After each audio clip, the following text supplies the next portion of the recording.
ये क्या, इसकी तो आंखें ही बंद है। तो फिर विविधा डांस कैसे कर रही थी? विविधा की बंद आंखें देखकर तनु के पैरों तले जमीन खिसक जाती है। तनु विविधा को रूम में ले जाकर उसे बेड पर लेटा देती है और उस पर पानी की छींटे डालती है। लेकिन फिर भी उसकी आंखें नहीं खुलती है। तनु पूरी तरह से घबराई हुई थी। ओ गॉड, ये क्या हो गया विविधा को? इसकी आंखें क्यों नहीं खुल रही? कहीं ये बेहोश तो नहीं हो गई? मैं किसे कहूँ? इस वक्त तो सब पार्टी में बिजी होगी, मेरी हेल्प करेगा भी कौन? अथर्व सर। हाँ, उनसे कहती हूँ, शायद वो मेरी कुछ मदद कर दे। तनु घबराते हुए रूम से बाहर अथर्व को ढूंढने निकली थी। एक वही था जो उसकी मदद कर सकता था। लेकिन तनु को अथर्व पार्टी में कहीं नहीं दिखाई दे रहा था। सभी कोई इस समय पार्टी में मशरूफ थे। तनु मदद के लिए यहाँ वहाँ देखती है, लेकिन उसके बाकी के दोस्त भी पार्टी में मशरूफ थे। तभी उसे एक वेटर दिखाई दिया। सुनो, मेरी फ्रेंड की तबीयत खराब है, क्या मुझे किसी डॉक्टर का नंबर मिल सकता है? यस मैम, आप मेरे साथ चलिए, मैं मैनेजर से बात करवाता हूँ आपकी। आप उनसे ही डॉक्टर का नंबर ले लेना। उस वेटर के साथ तनु चली गई। यहाँ अथर्व पार्टी से बाहर खुद को संभालते हुए होटल से बाहर गार्डन में कुछ देर रुकता है। तभी उसकी नज़र विविधा पर जाती है, जो बेहोशी की हालत में ही में होटल से बाहर निकलकर कहीं जा रही थी। ये तो विविधा है, पर ये जा कहाँ रही है? इसे देखकर तो लगता नहीं कि होश में कहीं जा रही है। अथर्व उसका पीछा करते हुए उसे आवाज देता है, विविधा, रुको, कहाँ जा रही हो? विविधा, रुक जाओ। अथर्व के आवाज देने पर भी विविधा नहीं रुकती, जैसे अथर्व की आवाज उस तक पहुंच ही नहीं रही थी। बिना पल के झपकाए विविधा होटल से बाहर एक सुनसान रास्ते पर चलती रही और अथर्व उसे आवाज लगाता रहा। ये लड़की जा कहाँ रही है? उसे तो इस जगह के बारे में कुछ भी नहीं पता, लेकिन कितनी आसानी से वह आगे बढ़ते जा रही है, जैसे उसे अच्छे से पता हो इस जगह के बारे में। विविधा आगे बढ़ते हुए एक जंगल की ओर जाती है। अथर्व भी उसका पीछा करते हुए जा रहा था। तभी अचानक से विविधा गायब हो जाती है। ये अचानक से कहाँ चली गई? यही तो जा रही थी, फिर कहाँ चली गई? विविधा, ओ गॉड, कहाँ ढूंढूं इस अंधेरी जंगल में? अथर्व परेशान हो जाता है और जंगल के सीधे रास्ते में चल पड़ता है। वह जंगल के बहुत अंदर तक जा पहुंचा था। अचानक से उसे जंगल के दूरी पर रोशनी दिखाई पड़ती है।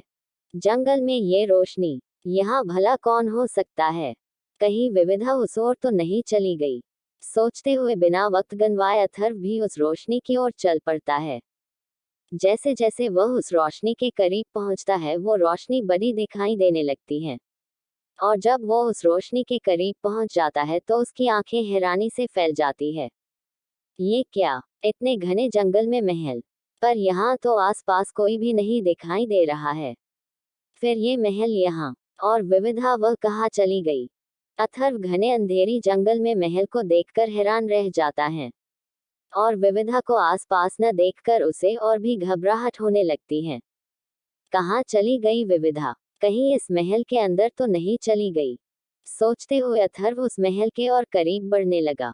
जैसे जैसे वह उस महल के करीब पहुंचता है, उसे कुछ धुंधली सी याद जेहन में आने लगती हैं। धीरे धीरे उसका सिर दर्द से फटने लगता है। कुछ आवाजें, कोई दृश्य गूंजने लगती हैं। तभी उसे आंखों के सामने कोई दिखाई पड़ता है। मैथिली। अथर्व विविधा को देखकर मैथिली कहता है। विविधा निस्तेज भाव से महल को देख रही थी, उसे अथर्व का वहां होना महसूस ही नहीं हुआ था। अथर्व विविधा को फिर से मैथिली के नाम से पुकारता है, और धीरे धीरे उसके आंखों के सामने अंधेरे छाने लगा, और वह बेहोश होकर वहीं गिर पड़ा। उसके आंखों में एक दृश्य दिखाई देने लगा। अरे, आप हमसे कब तक भागोगी राजकुमारी? और वैसे भी आपको तो इस महल का मार्ग भी नहीं पता ठीक से। कहीं खो गई तो? आप भूल रहे हैं राजकुमार अद्वैत, हम रणथंभौर की राजकुमारी हैं। हमें सब कुछ पता है। अच्छा ठीक है, आप जीती हम हारे, लेकिन अब भागना बंद करें, आप गिर जाएगी। देखिए, हम महल के आखिरी छोर पर है और आप इस तरह पीछे मुड़कर हमें देख रही है। आगे देखिए राजकुमारी, हमें पता है आप हमारा ध्यान भंग करना चाहते हैं, ताकि आप हमें पकड़ सको। राजकुमारी रुक जाए, आप गिर जाएगी। मैथिली। अथर्व हौंफता हुआ जोर से चिल्ला उठा। क्या हुआ प्रोफेसर अथर्व, आप ठीक तो है ना? मैं यहाँ। अथर्व गहरे सपने से जागता हुआ खुद को कमरे में देखता है।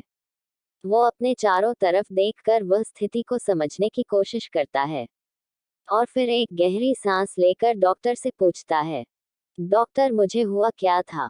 सच में प्रोफेसर आपको कुछ पता नहीं आपके साथ क्या हुआ था?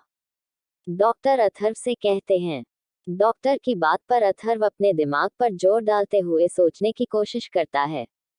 डॉक्टर मुझे तो कुछ याद नहीं आ रहा। मैं पार्टी से बाहर गया था फिर। प्रोफेसर आप अपने दिमाग पर जोर मत डालिए। बेहोशी की वजह से शायद आपको कुछ याद नहीं है। बेहोश? मैं बेहोश हो गया था।